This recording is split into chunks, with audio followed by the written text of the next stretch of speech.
Hi friends, எப்படி இருக்கீங்க எல்லோரும்? நல்லா இருக்கீங்களா? இங்கே 2 நாளில் பயங்கர செம மழையாக இருக்குது. வெளியில் எங்கேயுமே போக முடியலை.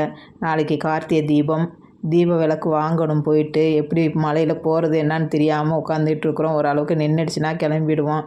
அதே மாதிரி மழையும் கொஞ்சம் நின்றுடுச்சு. நாங்களும் வந்துட்டோம் விளக்கு வாங்குறதுக்கு. விளக்கெல்லாம் பார்க்க செம அழகாக இருக்குதுங்க. நான் ஆனால் வந்துட்டு ஒரு வயசான அம்மாட்ட தான் நான் வாங்கினேன். அந்த அம்மா அந்த மழையிலையும் வச்சுட்டு உட்காந்துட்டு விற்றுட்டு இருக்கிறாங்க. அதனால் அந்த அம்மாட்டையே வயசான அம்மாட்டையே வாங்குவோம் அப்படின்னுட்டு நான் வாங்கிட்டு இருக்கிறேன். ஏன்னா இன்றைக்கே நாங்கள் விளக்கு போடுவோம் வீட்டில். இன்றைக்கி விளக்கு போடுறது ரொம்பவே நல்லதுங்க. அதே மாதிரி நாளைக்கு பொரி வச்சு சாமி கும்பிடுவோம். அந்த பொரி அவுள் பொரி. இது அவுள் இவங்ககிட்ட வாங்கி கொடுத்துட்டா இவங்களே பொரித்து கொடுத்துட்றாங்க. அதே கடையில் தான் அவங்ககிட்ட வாங்கி இவங்ககிட்ட கொடுக்கணும், அவ்வளோதான். பொரித்து கொடுத்துட்றாங்க. நாளைக்கு இந்த பொரி எப்படி செய்யலான்றதையும் ஒரு வீடியோ நான் போடுறேன். அப்புறம் இப்போ சீக்கிரம் வந்தாச்சு. விளக்கும் போட்டுட்டேன். சாமிகிட்ட போட்டு சாமி கும்பிட்டோன்னே